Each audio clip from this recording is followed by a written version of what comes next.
the fundamental problem is that the structure of argument is not the same as the structure of prose.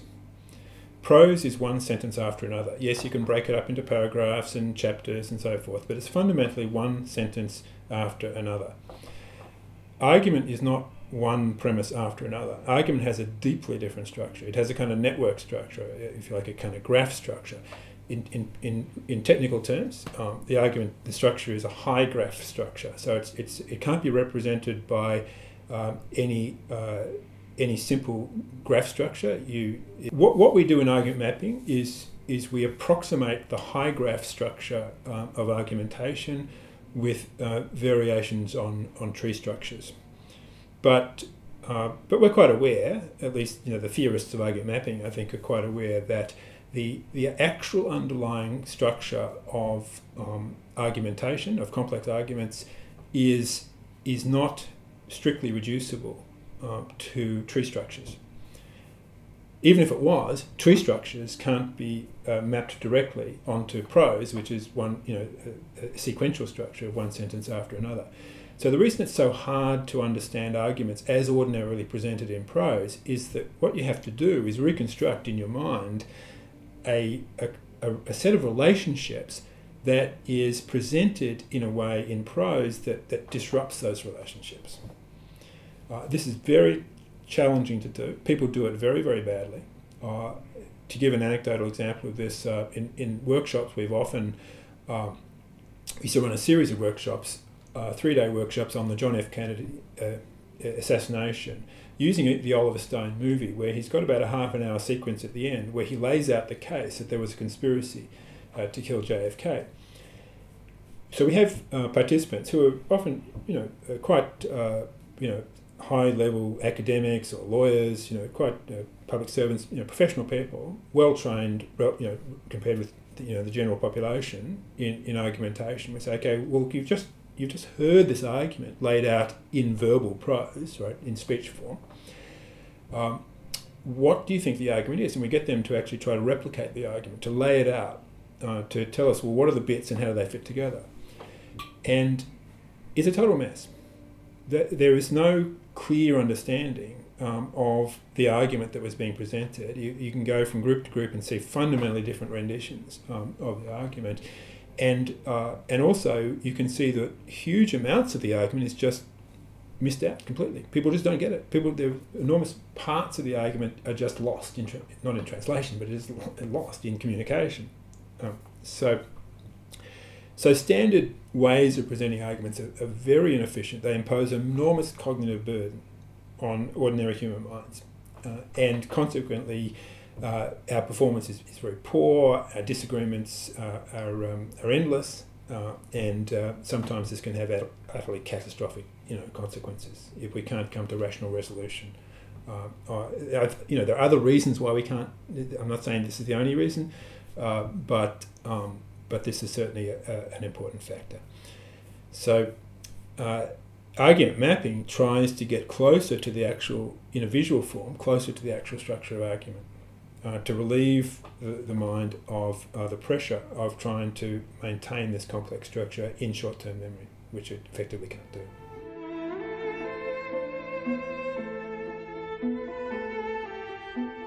Yeah, look, there's a certain superficial similarity between argument mapping and mind mapping, but I'd say two points. One is argument mapping arguments have a distinctive structure. They're not tree structures. So a mind map is basically a kind of a distinctive kind of tree, and in the computer science sort of jargon. And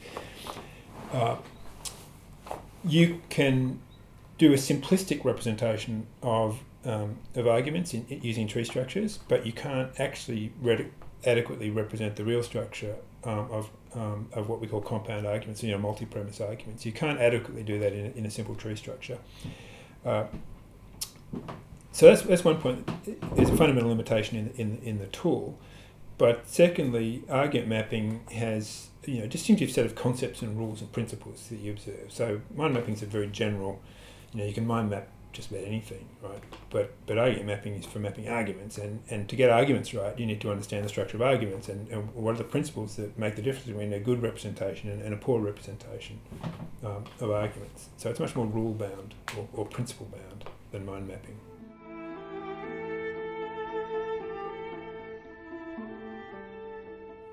The single biggest challenge is understanding how multiple premises fit together to form a compound argument. So I can, to use the classic example, say Socrates is human, all humans are mortal, therefore Socrates is mortal. I've got two premises leading to a conclusion. It's in that example, it's straightforward enough to see how those two premises relate to each other and how the two together relate to the conclusion. So there are some rules that elucidate those kinds of relationships, and the single biggest hurdle, I would say, for most people is getting a good feeling for how those rules work and applying them to a more diverse range of arguments. And surprisingly, this is really very difficult for a lot of people, and we've found even for analytic philosophers, for trained philosophers, to actually get the hang of how informal compound arguments actually hang together. Even despite the fact that kids start forming these kinds of compound argument structures really quite early. I've got recorded an example of my daughter at age 3 in making a multi-premise argument. And so this is intuitive. In some intuitive level, we can handle these things quite early, but making these things explicit and rigorous is a lot harder. And that I would say is the single biggest problem. Yeah. So to illustrate that, suppose I just gave you a simplified version of that classic argument. If I said, look, Socrates is mortal, and you said, well, why is that? And I said, well, Socrates is human, and that's all I said. Now, very often in ordinary argumentation, that's what happens, is I will present a single claim or a single idea in support of another claim. But if you look carefully at what's going on there, you've got the word mortal appearing in the conclusion, but it doesn't appear in the premise that I gave you. I said, well, Socrates is human. And suddenly we've got this word mortal appearing in the conclusion. So it's emerged in a sense out of nowhere. One terminology for that kind of situation is that we call it that word mortal a dangler, because it hasn't been tied in properly. It's dangling. It hasn't been tied in properly into the argument. If we add that other premise that all humans are mortal, now we'll see that word mortal is coming in as part of the premises. And as long as the structure is appropriately related, then we say, well, that dangler is now eliminated. It's not dangling anymore. So basically, this notion of a dangler is a term or a concept which is appearing as part of an argument the way it's presented, but isn't properly sort of incorporated by the presence of other terms. And danglers is the presence of danglers is almost always a sign of some fairly substantial incompleteness or possible flaw in the articulation of an argument. So conversely, the ability to recognise danglers when you see them is a very useful skill, because it's like a red flag saying, look, there's a problem here. You might be missing something. So a tremendously useful notion that. Well, there's a pair of rules that are really elaborations of this no danglers principle, and my friend and colleague Neil Thomason came up with these cute, terms for these principles. In fact, he really articulated the principles and came up with these terms for them. The rabbit rule, basically saying there should be no rabbits pulled out of hats. That is, any rabbit that comes out of a hat had to be in the hat in the first place, and so likewise, any term that appears in the conclusion of an argument has to appear somewhere in the premises that you're provided. It's a very simple principle, stated that way, but you'll be amazed how challenging people find it to observe that rule, because it requires a level of explicitness about argumentation that's not standard. So look, that's one of the most useful rules. The rabbit rule, and the holding hands rule is very similar, but it applies to the way the premises relate to each other and to the conclusion. So yeah, those principles are covered in a set of online tutorials that are freely available. I should say that these kinds of principles apply to a certain form of argument mapping. There are various different types of argument mapping, and to some, people sometimes map arguments at different levels of granularity where these rules don't necessarily come into play. Concept mapping is different again. It actually goes at a subsentential level of granularity. It relates, one concept to another, whereas argument mapping at the lowest level relates one proposition to another proposition. It doesn't sort of break it up into individual concepts. And there are other forms of mapping which are related to argument mapping. I think there are three main varieties. There's argument mapping, decision mapping, and hypothesis mapping, corresponding to diagnostic judgment, as I like to call it, decision making, and what you might call debate or deliberation aimed at proving propositions true or false. I think these are three broad areas of deliberative judgment, and different forms of mapping apply to these different areas. Decision mapping, hypothesis mapping, you could think of them as extensions of argument mapping to apply to these other types of judgment situations. Okay.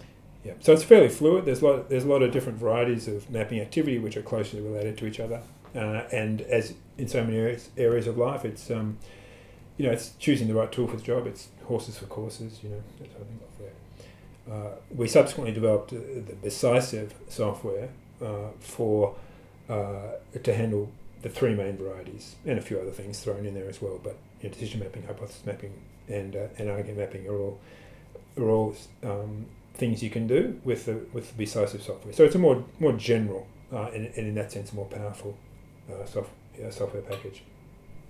Does decisive do everything that rationale can?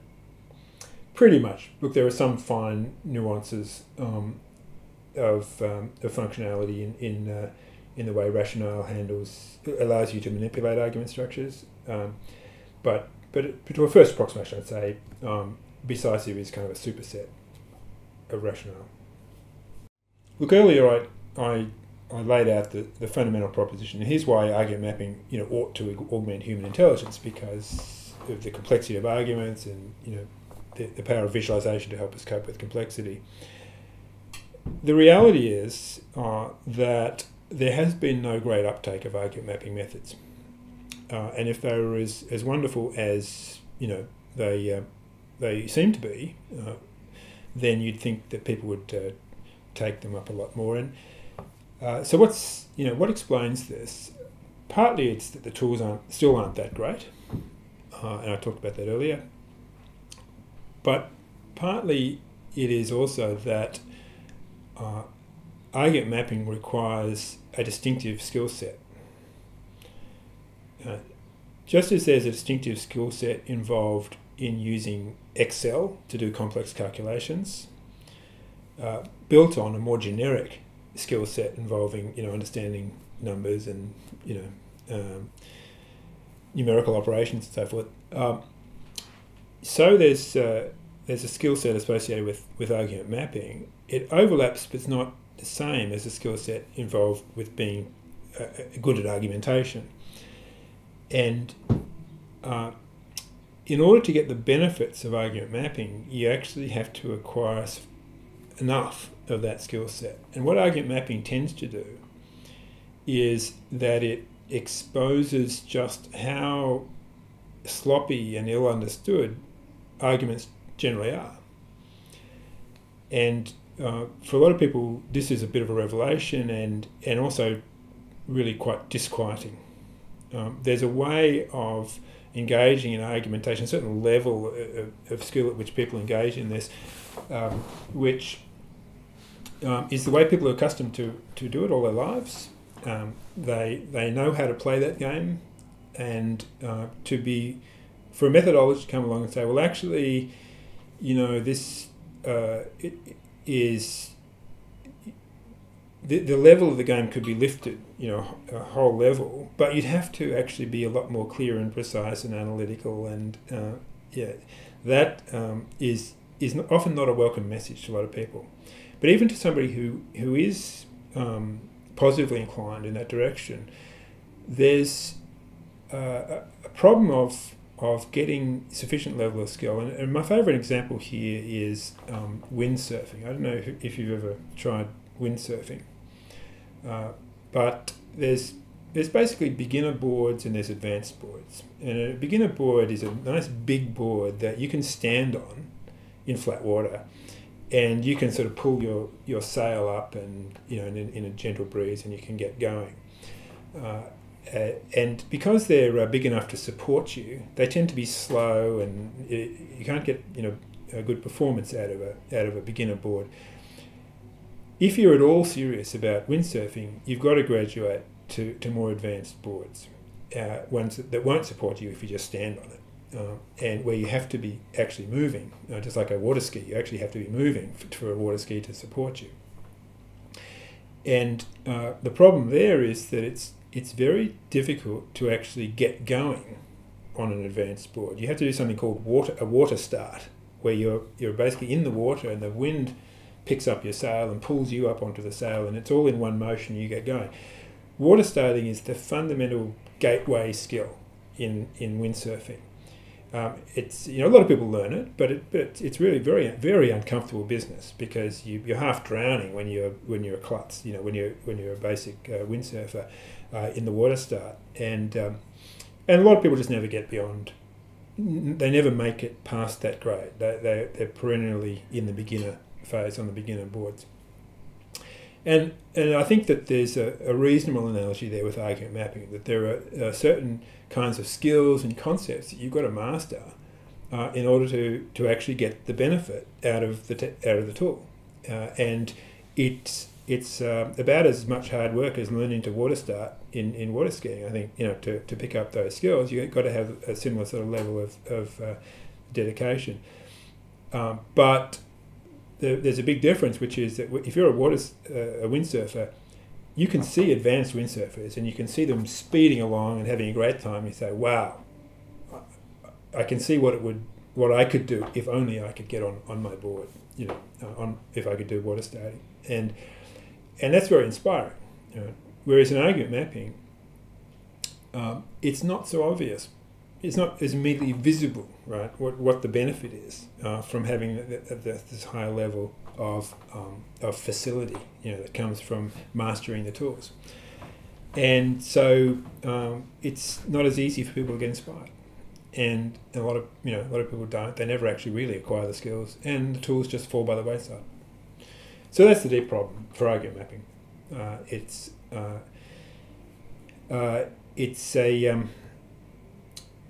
challenge. It's a real challenge, and combine that with the level of discomfort that people often feel when people often find it very hard to map out their own arguments, and the problem there is that I like to say that the difficulty of mapping an argument is simply a measure of the lack of clarity you have as to what the argument is.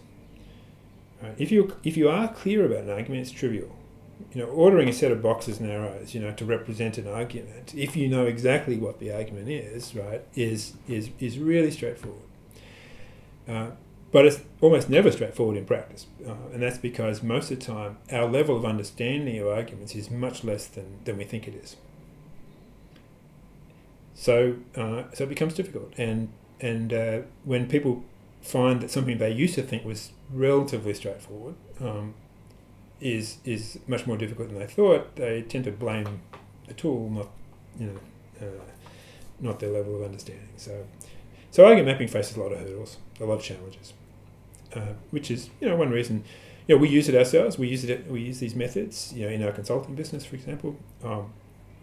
But we rarely these days do any training in argument mapping. We used to do a lot of it. That was bread and butter for us. But we don't do much anymore because it's not a very sort of satisfying business.